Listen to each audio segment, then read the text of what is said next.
Hey hey hey, bienvenue sur ce putain de canapé aujourd'hui pour une chronique Black Song. En gros, ça va être La Vie Yankee. En gros, je vous ai. C'est le meilleur blaze. Il est validé ou pas le blaze?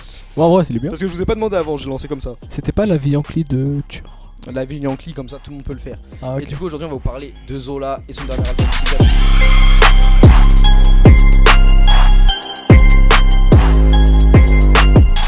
Il y a de cela quelques temps, Zola c'était juste un rookie du rap game et il a su se faire une fanbase avec sa série de freestyle appelée Aïe aïe aïe Allo Allo ici Zolaski. Et du coup c'était en 2017.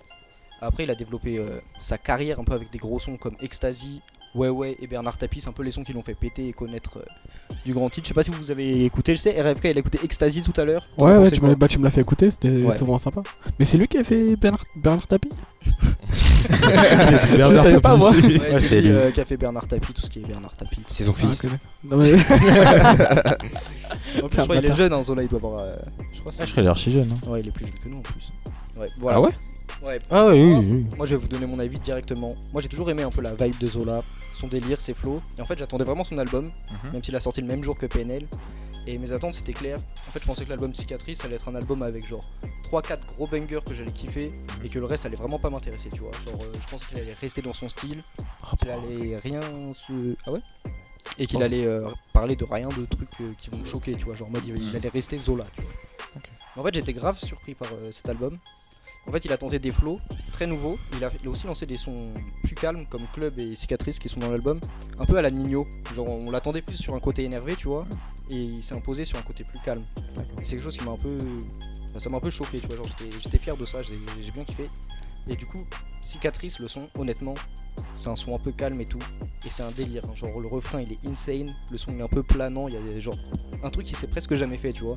Je vous l'ai fait écouter tout à l'heure, je crois que t'as bien kiffé hein. Ah non, c'était vraiment sympa toute la vibe du son. Voilà, ok. Allô, j'ai rien à dire, moi j'ai kiffé le son, tu vois, Ouais, genre, ok, voilà. c'est genre je suis pas trop rap de base, mais Attends, ouais, genre le son était vraiment sympa, tu vois. T'as fait n'importe quoi dans mes notes. Du coup, j'ai découvert un Zola qui est capable de faire d'autres styles et ça lui va grave bien au final, alors que je pensais que ça pouvait peut-être mal lui aller. Au final, ça lui va grave bien parce qu'il le fait bien, c'est bien produit, tout est lourd. Et de plus, les feats dans l'album ils sont vraiment excellents, dont le feat avec Nino, malgré il y a eu un drama un peu autour de ça, faut pas trop en parler. Je vais pas dire de blaze, renseignez-vous. Et aussi un feat qui est Allo ici Zolaski 4. Et genre vraiment le son il est très très lourd. Genre j'ai kiffé ce son, il est vraiment énervé, banger tout ça, j'ai bien aimé. Maintenant je vais vous donner un peu mon top 3 des sons que j'ai préférés dans l'album. Vas-y, raconte ta vie. Vas-y, je raconte ma vie. J'ai kiffé le son L1, L2. Genre c'est un son qui était sorti avant je crois. Et le son il est très très lourd.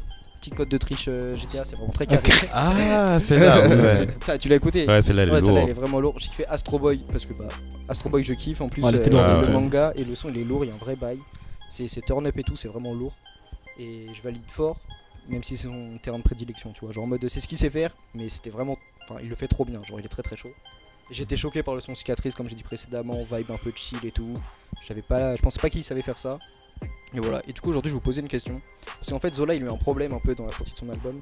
Il a sorti son album le même jour que PNL, tu vois. Et du coup, est-ce que vous pensez pas que son album il aurait pu bien plus péter s'il avait sorti un autre jour? Ou au contraire, il a fait un peu le mec couillu à le sortir le même jour que PNL et tu vois, il s'en battre les couilles. T'en penses quoi toi FA? Déjà moi je pense qu'il y a deux écoles du coup. Enfin dans ce cas là on a vu deux écoles, deux gestions de com différentes. Ouais. Je fais référence à Koba qui a choisi de décaler et en vrai en soi on peut rien lui dire, tu vois, tu sais que t'as PNL en face.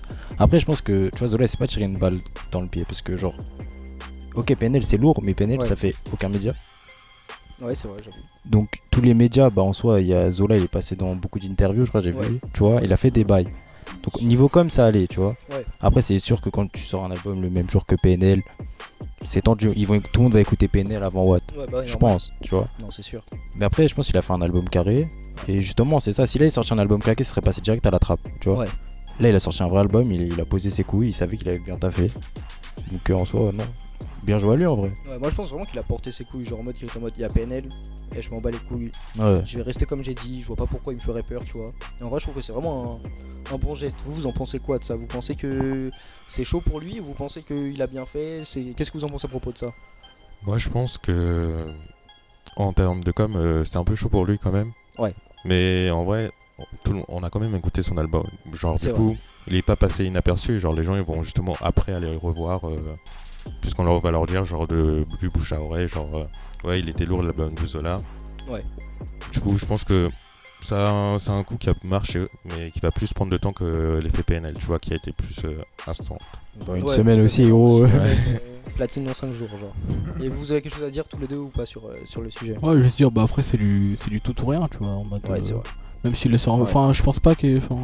Ça se trouve, il s'est dit, genre, même s'il sort en même temps que PNL, ils s'en foutent. Après, c'est pas vraiment du tout ou rien parce qu'il sait, quoi qu'il arrive, qu'il est coupé. Ah oui, non, mais bien sûr. Certains outils jour 1 minimum, tu vois. Oui, bien sûr. Mais après, je crois qu'il y a RK aussi qui a sorti l'album le même jour. Et genre, tu vois, justement, je pense qu'il y en avait un des 3 albums qui devait passer à la trappe. Et pour moi, personnellement, c'était celui de RK. Bah, RK, il est passé fort à la trappe. Tu vois, genre en mode. C'est vrai, on n'entend pas parler. Hein. Enfin, beaucoup moins en tout cas. Ouais, je pense que vraiment, il y a eu 2 albums qui voulaient sortir grand maximum. Ils l'ont fait à 3. Bah, il y a eu un grand perdant. Et c'est RK, malheureusement pour lui. Je pense. Je savais même pas qu'il avait sorti un album. RFK, tu veux pas clôturer l'émission, s'il te plaît? Eh, vas-y. Ah bah non. Ok, bon bah suivez-nous sur Instagram. Quelqu'un veut clôturer l'émission à ma place? Bah non, t'es le showrunner. Nope. Ok, alors suivez-nous sur Instagram Black Sofa Corp, sur YouTube Black Sofa, vous êtes sur la vidéo, de toute façon cliquez sur s'abonner. Juste là. FA ne finira surtout pas cette vidéo. Abonnez-vous à notre compte Twitter aussi, on en a un, il y a 2 tweets, c'est un délire, genre c'est la folie. Non, n'hésitez pas à checker tout ce qu'on regarde, tout ce qu'on sort, ça sort toutes les semaines, vous allez voir. Maintenant on sépare un peu, suivez-nous sur Instagram pour savoir quand ça sort exactement. Et faites-nous des retours. Ah oui, bisous. J'avais peut-être une petite question à poser. Est-ce que ça intéresserait les gens d'avoir sur le site web l'audio juste de les émissions? Du coup, mettez ça en commentaire si ça vous intéresse. Voilà. Voilà, dites-nous tout. Ah oui, si, je dois faire une dédicace. Ah ouais? Ouais. Ah, je rigole, c'est un... Vas-y, c'est fini hein.